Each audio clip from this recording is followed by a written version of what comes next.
आज का दिन हमारा फोकस, जैसा हमने कहा कि बजट पर ही रहेगा, तो आज इकोनॉमिक सर्वे आया है।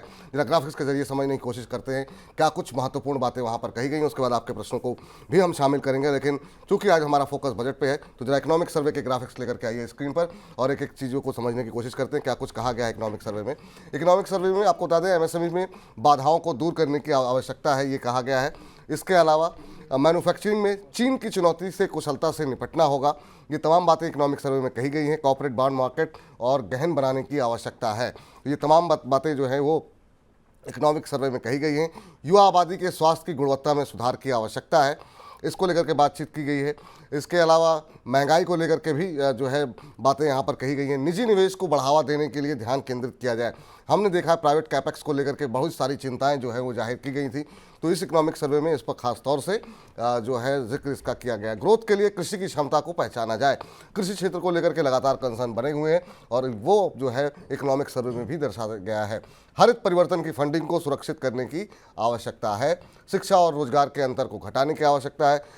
रोजगार एक बड़ा मुद्दा रहा है और जिसको लेकर के लगातार विपक्ष भी हमलावर रहा है, तो इस इकोनॉमिक सर्वे में इस पर जो है राज्यों की क्षमता पर फोकस करने की आवश्यकता है। देश को अगर आगे बढ़ना है, देश की ग्रोथ को अगर आगे बढ़ना है, इस बात का भी जिक्र जो है इकोनॉमिक ग्रोथ के आंकड़ों में कहा गया है। खाद्य महंगाई 2 वर्षों से ग्लोबल चिंता का विषय बनी हुई है। फूड इन्फ्लेशन निश्चित रूप से भारतीयों की किचन की जो समस्याएं हैं, जिस तरीके से हम देख रहे हैं टमाटर भी 100 रुपये से ऊपर पहुंचता हुआ दिखाई दिया, बाकी सब्जियां काफ़ी महंगी हैं। देश में कम बरसात, जलाशयों के घटते जलस्तर से चुनौती जो है वो बढ़ती है और बढ़ती हुई दिखाई दे रही है। और ख़ास तौर से अभी जो मानसून रहा है वो काफ़ी अनइवन देखने को मिला है। कहीं पर बहुत ज़्यादा बरसात है, कहीं पर बरसात बहुत कम हुई है। आपको बता दें FY24 में खाद्य महंगाई दर 7.5% और FY23 में 6.5% थी। तो ये निश्चित रूप से RBI के लिए एक बड़ी चुनौती और सरकार के लिए भी बड़ी चुनौती है।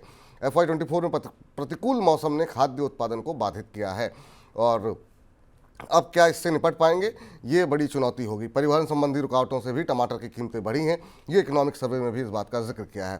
रबी में बेमौसम बरसात, खरीफ में बुआई में देरी से प्याज महंगा हो गया है, इसको भी जगह दी गई है इकोनॉमिक सर्वे के अंदर और इसको लेकर के तमाम बातें कही गई हैं। सर, इन्फ्लेशन मेन मुद्दा बना हुआ है, रोजगार एक बड़ा मुद्दा बना हुआ है। क्या इन चुनौतियों से निपट पाएगी सरकार इस बार के बजट में?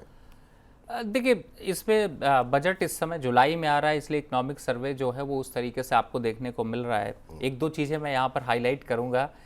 एज ए इन्वेस्टर आपको इस बात का ध्यान रखना चाहिए। देखिए, जून, जुलाई और अगस्त का जो महीना होता है, इसमें जनरली आपको फूड इन्फ्लेशन और थोक महंगाई दर में बढ़ोतरी आपको देखने को मिलती है और उसके पीछे की 2 खास वजह है। एक तो जिस तरीके से ग्राफिकल चेंजेस होते हैं, यानी कि बारिश की वजह से बहुत सा जो है वो नुकसान देखने को मिलता है, ट्रांसपोर्टेशन में कमी देखने को मिलती है। तो ये सारे फैक्टर जो हैं वो काफ़ी हद तक वर्क करते हैं और इसी वजह से आपने बिल्कुल सही कहा, इस समय सब्जियों के दाम सोने के बराबर पहुंच रहे हैं। टमाटर 100 से 120 रुपए किलो, प्याज 50 से 60 रुपए किलो, आलू जो 10-20 रुपए किलो मिलता था वो 50 रुपए किलो पहुंच गया। भिंडी की बात करें तो 200 रुपए किलो है, बीन्स की बात करें तो 200 रुपए किलो है। तो ये एक स्ट्रक्चर ये दिखाता है कि जो ये समय आता है, जब बरसात का समय होता है, तो जनरली यहाँ पर जो है वो थोड़ा सा इन्फ्लेशन बढ़ता हुआ सा नजर आता है। लेकिन मुझे ऐसा लगता है कि जिस हिसाब से भारत की पैदावार बढ़ी है, सरकार का कृषि पे फोकस रहा है और आपने तो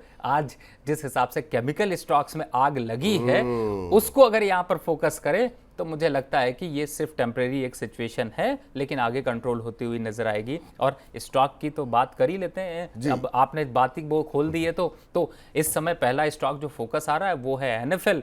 इस समय अच्छे अग्रेसिव तरीके से दिखाई दे रहा है, जाएगा 102 रुपए तक। दूसरे स्टॉक की बात कर लें तो वो है फैक्ट, जो कि अपने पूरे फैक्ट को पीछे छोड़कर अगले फैक्ट की तरफ बढ़ रहा है, यानी कि यहां से भी अभी 8 से 10% की रैली दिख सकती। स्टॉक है, बने रहिए, नहीं है तो फिर NFL की तरफ फोकस करिए। 155 से 160 के बीच में, 162 के बीच में मिलता है तो ज़्यादा बेटर होगा। लेकिन जिस तरीके से इकोनॉमिक सर्वे आता रहेगा, हम स्टॉक की चर्चा करते रहेंगे। और विपुल जी तो वैसे भी इस चीज़ के लिए जाने जाते हैं और लास्ट में आपको एक शायरी भी जरूर सुना के जाएंगे, मैं याद पहले दिला दे रहा हूँ। बिल्कुल बिल्कुल बिल्कुल।